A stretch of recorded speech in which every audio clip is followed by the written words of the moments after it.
Welcome to the You Go First podcast. This is the place where we bring together thought leaders, business pioneers, personal development gurus, and just about any person we discover that will inspire and compel you to go first in all areas of your life. Please welcome keynote speaker, philanthropist, and the official head dream chaser for Odyssey Teams, Inc., our host, Lane Hensley. You go first. You go first. You go first. You go first. Okay, I'm going to go first. Oh my gosh, I'm so excited today. We have in studio the mother of one of our employees or team members, the General Manager of Odyssey, Jonas. We call him Jonas Herzog, but I know his Lithuanian name is Jonas. And I am pleased to introduce you to Grazina.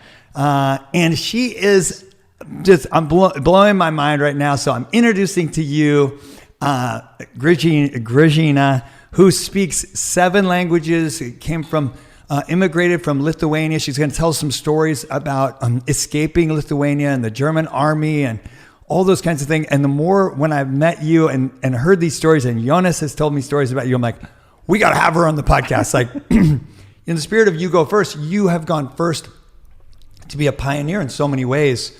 Not only as a mom and a grandma and an educator, you've been in education for some 50 years teaching Spanish and Russian and French.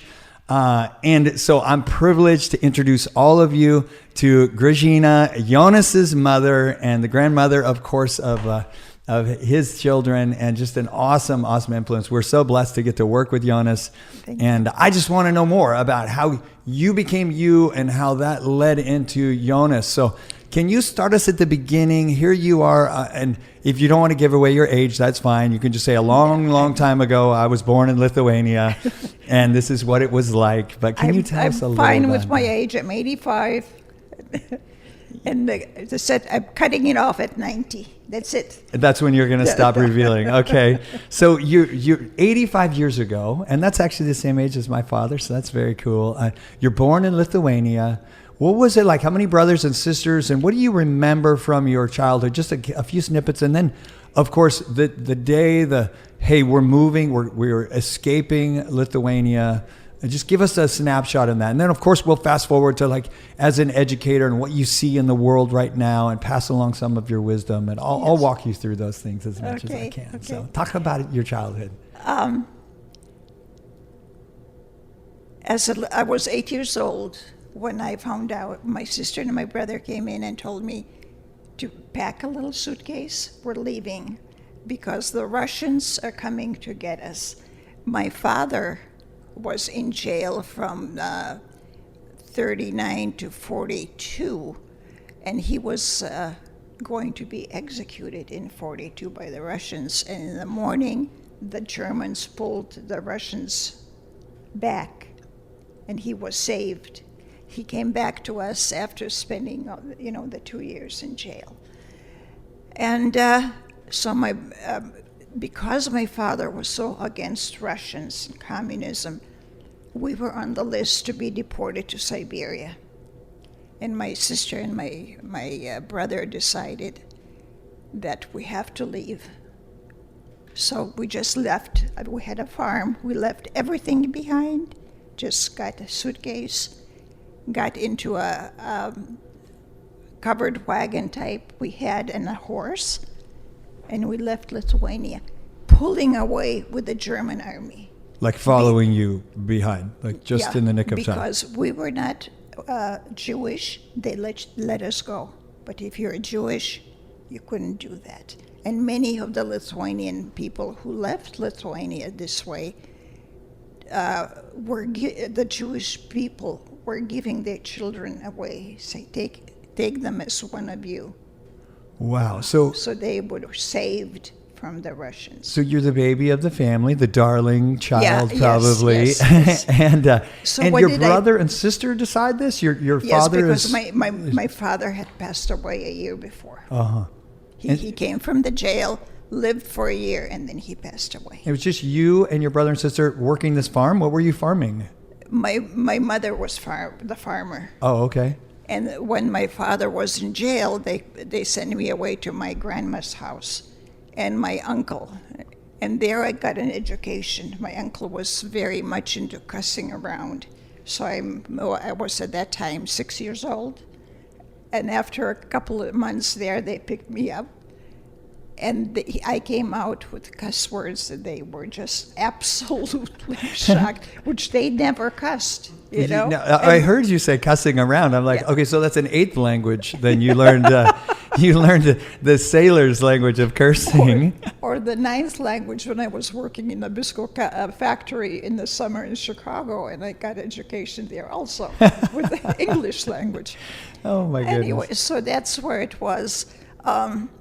So I packed my doll, things that were important to me, and my brother and sister and my mom packed documents and pictures, because we can only put this in the suitcase what we can carry. Yeah. And in my teaching, I used to tell my students, this is all in Spanish class, I said, okay, your parents come in and say, we have to leave in an hour. Pack your suitcase. And what would you put in it? So it was quite exciting. And you know, you look at your students, and some look like they're not even paying attention. And then you go, the back to school night comes, and the parents say, oh, we had an interesting conversation about your life. You know, that was very interesting. Yeah. So that connection with students is very important. Yeah. Anyway. Well, you know, in this era, we have so much. Yes. And I wonder if our listeners out there, you know, if they really thought, okay, you have a half hour to pack everything you want to really value in a bag, and we're leaving. Yeah. The Russian army is coming, the German army is coming, and you're squeaking out in the middle here, saying, we're going to America. Yeah. Did you know you were going to America at this point, or we're getting out of Lithuania? No. We're just leaving Lithuania for a couple of weeks till the war was over. Uh-huh. And here we are. So many years later. Let's see, 70. You know, and they have written books now with people expressing their experience of leaving for just temporary, and people digging in the ground and putting their documents there and all, thinking in 2 weeks we'll come back and we'll recover it. Wow. And we still have not come back. And then, of course, all the property and everything was made into the kolkhoz, like the Russian farmers that, and took all the properties away and just made, you know, a commune for the Russians. You know, I appreciate this story because, you know, here we all think, oh my gosh, this is the worst the world's ever been, and this is so terrible. And the world has been through some terrible things. I mean, this is... First of all, you activated the treasure hunter in a lot of people just now that are like, wait, people were burying all their valuables in their hearts. Okay, Lithuania has to be metal detectors everywhere. Yeah. But, you know, we've been through a lot. The world has been through a lot. These terrible times, this Russian, German, Lithuania, these conflicts. And somehow you squeak out just in the nick of time. How do you get from being, really sneaking out to then, when did you come to America? How did you get here? On a boat? Or how does that work? So from there, we came, the horse and buggy we had to sell. We had a cousin who lived in Linz, Austria, so we all gathered there. And then they found jobs. My mother, for example, ended up working in the Nazi not restaurant, Nazi, for the Nazi army. Uh-huh. In the mess hall or whatever. Uh-huh. Yeah. Mm-hmm. And that's, and any food that was left over, my mother could bring it home. So she fed us through that, you know. Wow. And so that's what was first. And then after the war, we were put in different displaced person camps. And we ended up in Schwäbisch Gmünd, part of Germany. And for the kids, it was fantastic. All our friends were next door because we were in German army barracks. So my friends were right next door to me, next room over. Yeah. In our room, for example, 4 families lived there, separated by blankets. That's the only privacy we had. But again, as a child, it was fantastic because you're with your friends. You don't really feel this. The weight of this historical, we're escaping from history. And for our non-historians out there, the war was over. Which war are we talking about? Second World War. Okay. Let's just say I knew that, but maybe I didn't know that. You know, and now we're running from the Germans and the Russians, but we're working in the German cafeteria. yeah, And so yeah. there's pockets of So safety. again, Did you feel if your you life were was not in debt? Jewish, you could work in those places, and they were, accepting people, and you could, and my cousin who had lived there, he found different jobs for my sister and my brother. What a reality, just that you say just so plainly, if you weren't Jewish, because if you were Jewish, you would be killed. You would be... Exactly. You couldn't, like, as I said, the Jewish families, they saw what was coming. So they said, okay, you're leaving, take my son or my daughter as your own. For example, the dentist in Chicago, lived in Chicago for many years, was Jewish, and she was saved by a Lithuanian family. Coming alongside a family, and they would just say, oh, and that's as their that's daughter, and starting her life there. I mean, we're sitting in Northern California right now. There's lots of you get on social media and oh, the world's coming to an end. And the thought that if there was a group of people in California, and certainly there are groups that are discriminated against and all that, but there's no group that's if they know I'm part of this group, they will round me up and kill me. And that's just the reality. You say, that's how it was. And what an amazing, those families out there that took those people in at risk to their own lives, probably because they were harboring an enemy of the state or whoever was out to get them. And so many people putting their lives on they the were lines. running, they were risking their lives too, accepting them, but they made it through. It's amazing what people do to get through life. Yeah. And it's, you can do it. You can do it. Yeah. You have an example here. Yeah, and she's posturing to her son Jonas, who's in the room with us here. And when we were first talking today, you mentioned their struggle in life, and Jonas has been obviously helping his wife Nani with breast cancer and everything that flows from that with his family. Everything is on his shoulders, and he's done beautifully. Yeah, they've all done beautifully. We prepare for these battles without even knowing we're preparing for them often. Yes. And these qualities that were in you as a young girl that were probably just magnified as you escaped, and now as you support your son and his grandchildren and his wife through this. Oh yes, it's that is my support. I dedicate my life to that because it's important, to help them out. Mm-hmm. So when we after the war, we lived in displaced person camps. And afterwards, they were saying, okay, we have to find some way to start life all over. Australia was the first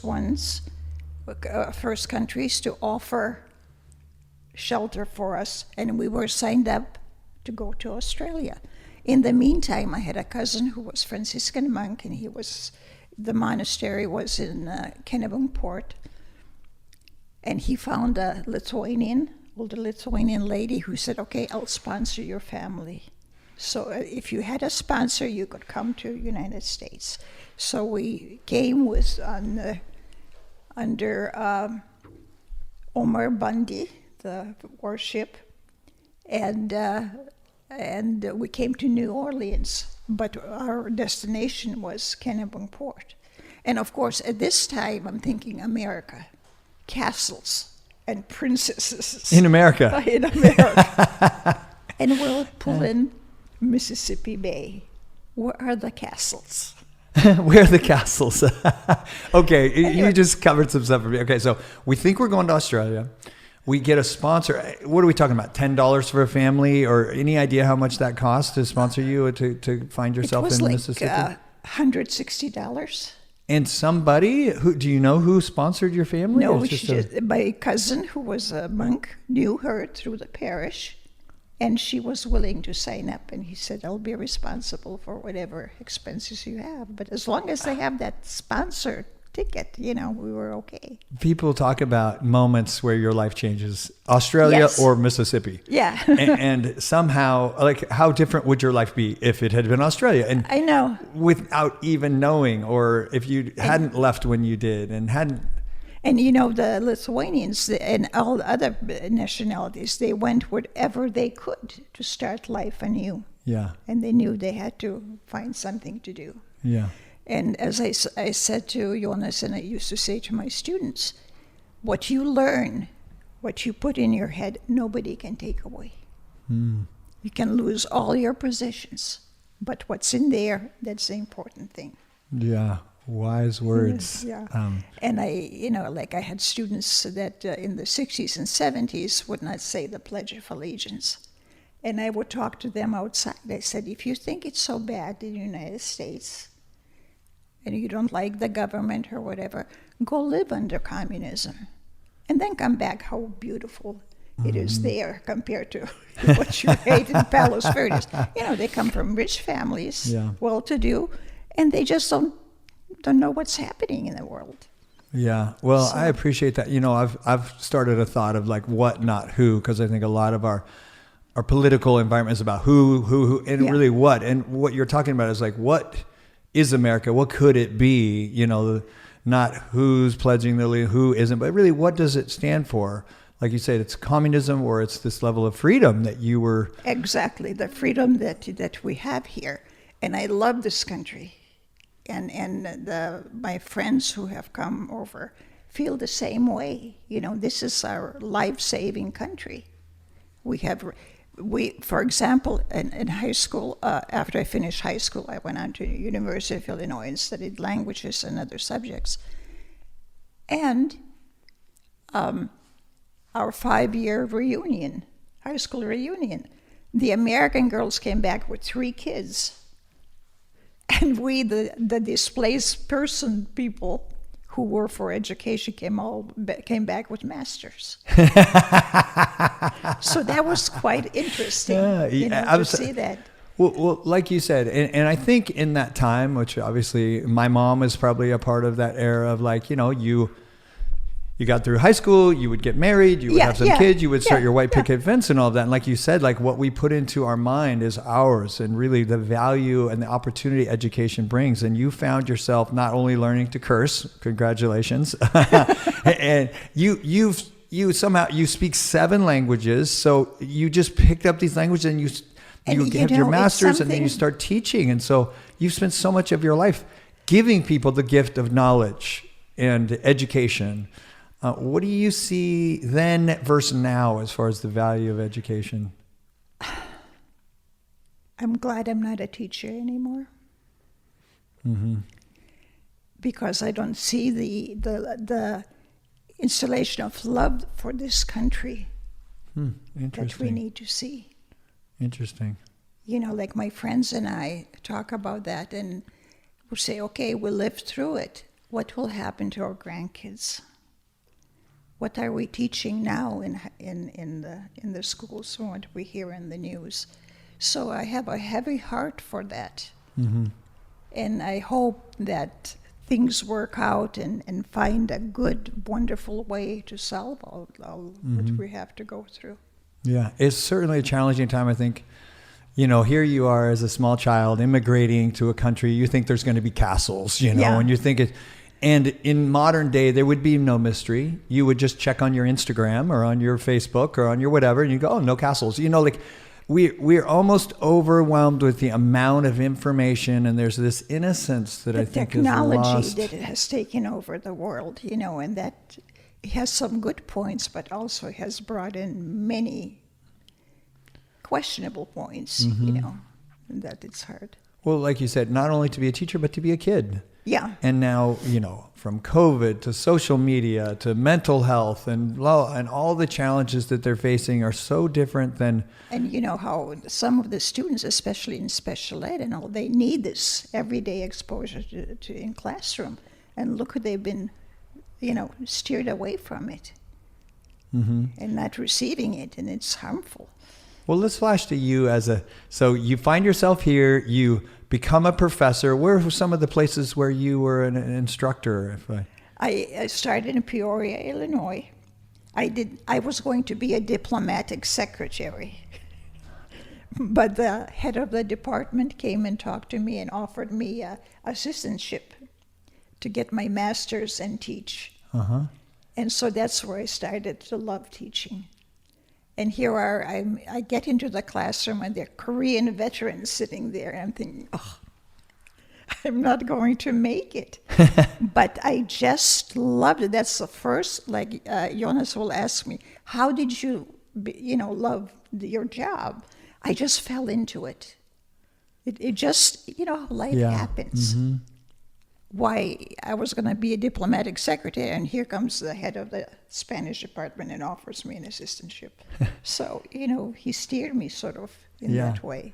Well, that's another fork in the road. And I think one of the challenges of young people today, and maybe you can speak to this, is that they have so many forks in the road to choose from. Yes. That it's, absolutely, I think, overwhelming. Like here you thought, I'm going to be a diplomat. And, now I'm going to do this. It wasn't like I could do this. There's 1,000 different things I could do. What could I do? I could live anywhere in the world. I could do it.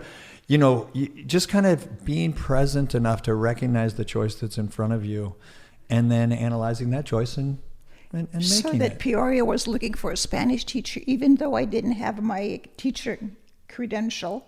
They hired me, and then I studied to get my credential approved in Illinois. And in '63, I came out to California on a vacation. And I thought, why would I be living in Chicago? Sorry, any listeners from Chicago. It does get cold there. And California is and nice. The reason we live in Chicago, because of the people that have come before us. You sort of look for your own group, your own people, to you know them, or you have acquaintance, and this is how you form and you stay and all that. Yeah. And how did you learn all these languages? Just did you formally study them, or you just knew people? I spoke. We had a Russian maid who was, and I was 5 years old. And as I said to Jonas, I just had that gift from God for languages. I just picked it up very fast. I even made up my own language to speak to my dolls. But my father was a linguist. He spoke German, he spoke Russian, he spoke Lithuanian, he spoke Yiddish, accent and all that. So that's where it's in my genes. Yeah. And this one has a good ear for languages, and so does Kai. So it's passes on for that. Yeah. And that's something that I've always loved. Now you mentioned the doll, that was one of your cherished possessions. Yes. Do you still collect dolls? Is that still a thing for you? My godfather gave me that. And I packed that, I brought that along. And since we're going to America, there were a little girl next door, like I said, in the room next door. And I said, well, I'll give her the doll. And I gave her the doll, and in 2 minutes, the arms were gone, the legs were gone. I was ready to cry. My precious doll that was so precious to me, And do you still collect dolls? Like, is that still a thing for you? It's fine if you don't. I'm just curious. If I what? Do you collect dolls still? No. Well, I do have Lithuanian dolls in Lithuanian costume.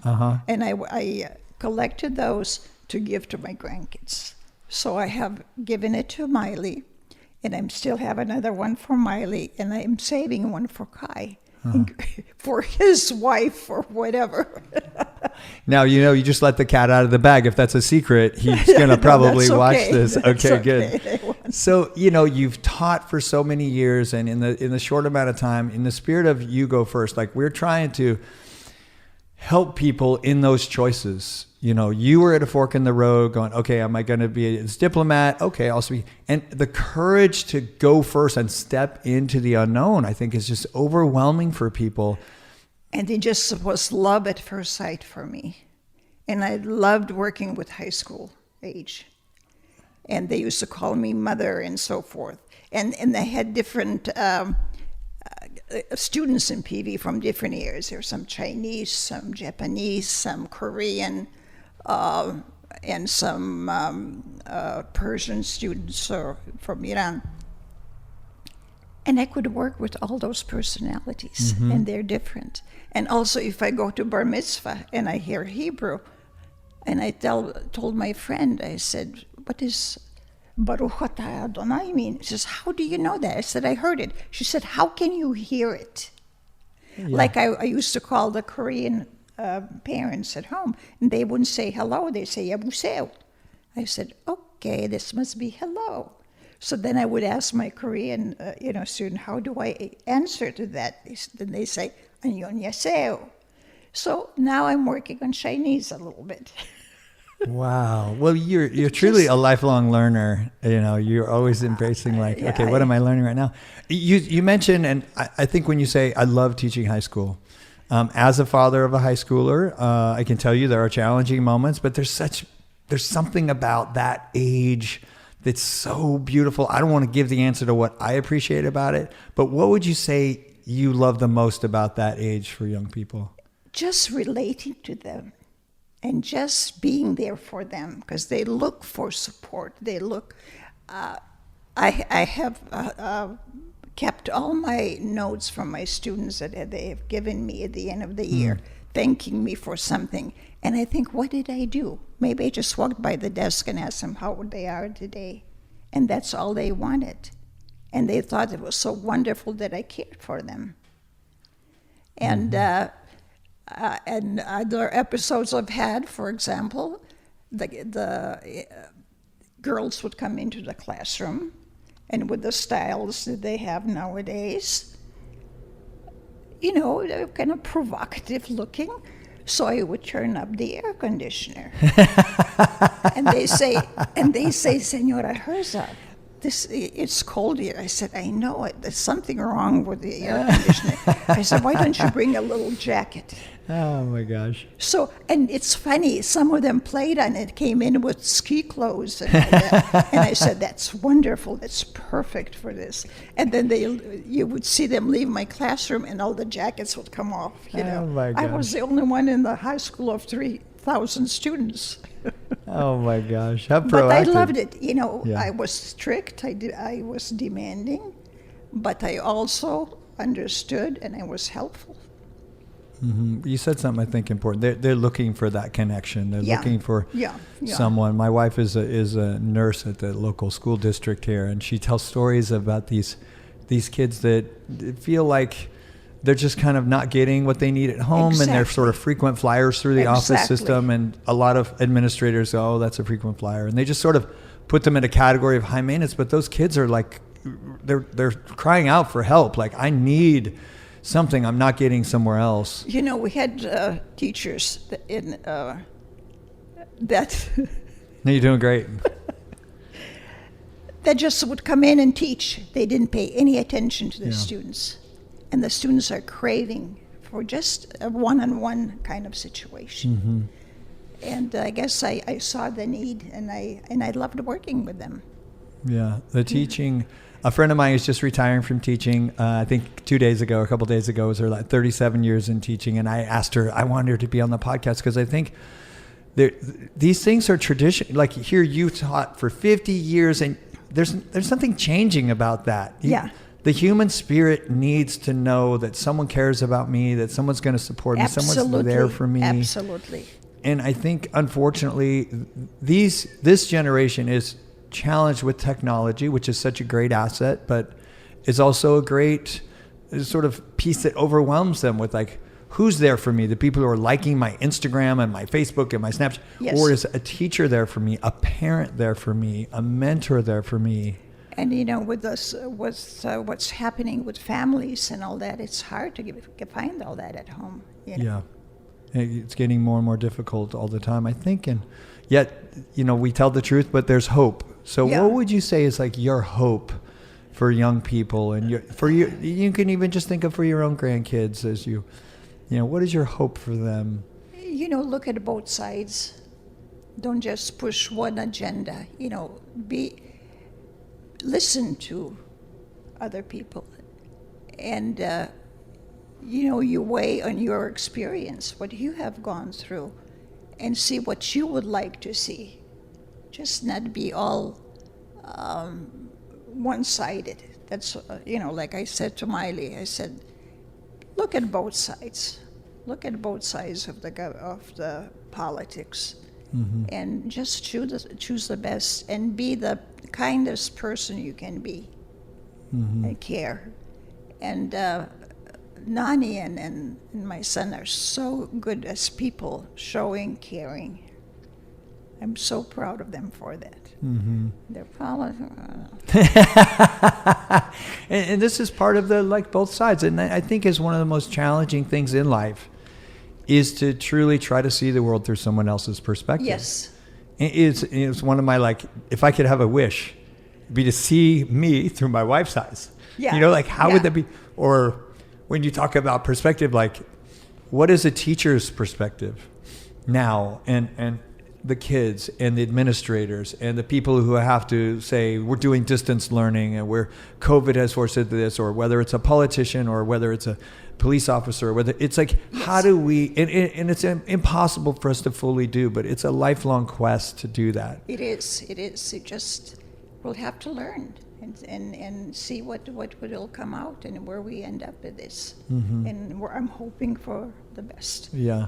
This is enough. America. You know, it's always a good positive thing. You know, I appreciate that perspective because, like I say, America isn't who. It's not a politician. It's not a specific tax code or policy or law. It's an entity. It's an opportunity. It's changing all the time. And there are changes that need to be made, and there's good things happening. But what it's trying to be, and it's like heart of hearts of this country, is something beautiful that we all contribute to. And you know, we can contribute and add to it, and you cannot do it in other countries. You know, this is the only country where you can express your point, and you're not going to be jailed or killed or put away for it. You can live. You know, they give you the opportunity. You don't get that in other countries. Yeah, and hopefully there's more of those countries out there, because that human spirit of, and the journey of life. You know, our company is Odyssey. It's a journey marked with notable occurrences. And in that, this is not enough time for this question, so just hang on a sec here, okay? Give me just in a word or a sentence, what are some of the highest points of your life, like things that you remember, like that was the happiest day, that was an amazing moment? And what are some of the lowest points where you just thought, wow? The highest point, when I found out I was pregnant. And my son was born. That was with our little Jonas? That is my highest point in my life. My lowest point was leaving Lithuania and going through the war and all that. At one time, my mother and I were in a bomb shelter. We came out, and everything was level. Wow. You don't know where to go. You know, all the street signs are gone, the buildings are gone, it's just all a mess. And you have to find your way out. Wow. And that was scary. You know, we're sitting in the bomb shelters. You know, it's you hear the bombs going off, and it's scary. That's for me, it's a metaphor to what is happening right now. You know, we've all been hunkered down, and we're starting to come out, and we're like, where are the street signs? Where are the things that used to be familiar? Where is that business that's now closed? Where is the school that I used to just laugh and play and have all this, and now I have to have my mask on and I have to do this, or the business, and we're all trying to find our way together. Yes. And in that lowest point for you, that was also what led you to come here, meet the father of Jonas, and this high point. And it's all connected. It's so challenging to embrace the low point, knowing that it's a part of the path that gets you to the high points. Yeah. Like when I went through the divorce too, I told Jonas, the only thing that will save us in our relationship is if we're honest with each other. And we have done that. Honesty can be painful and scary for people. True, deep honesty. Yeah. But it's necessary. Yeah. Well, what a privilege to get to sit down with you for just a little bit. Thank you. And I heard, as I said, you're a wonderful person. And thank you for taking such good care of Jonas and his family. Well, it's greatly appreciated. You never know how much. Really. Well, the entire team at Odyssey loves him dearly. Our clients love him. You know, we are a family, and we're, coming out of the bunker together. It's been a challenging year, I think, for all of us, not only with COVID and all that, but of course, trying to love Jonas and Nani as she's faced her battle with cancer, and support the kids. And of course, we're all connected. in the struggles and that's that we're... wonderful that you're giving that opportunity for, the families and all that in your business. Yeah. Well, in the spirit of you go first, you've gone first to create this amazing guy, and he contributes so much to Odyssey, which we're trying to change the world, and we're trying to help people. What you're doing is fantastic. Wow. Just fantastic. Well, thank you. Oh. To all of our listeners out there, I hope you've enjoyed our conversation today and the privilege to get to sit down with you and hear a little of your story. I hope you'll come back, honestly. I want to know more. Thank you. And now that you've taken a chance on this side of the mic, maybe in traveling home, I know you're going home today, you'll be, I could have told that story. Or, I wish I had said that. Of course. Ross is in here capturing the magic, and I'm just so thankful to get to finally connect with you and hear more of your story. And thank you very much. You're so welcome. So on behalf of everybody at Odyssey and You Go First and Stories from the Odyssey, we appreciate you so much. Thanks for being here. I appreciate you. Yeah. Thanks for listening to another episode of You Go First. We hope you enjoyed the show. If you want to listen to another episode, you can find us at yougofirst.live, or you can see more about our host, Lane Hensley, on his Instagram at OneDreamChaser. To learn more about his company, Odyssey Teams Inc., go to odysseyteams.com or follow all their social media channels at Odyssey Teams. Thanks again, and we hope that you will go first to share our podcast with a friend or colleague. Now, you go first.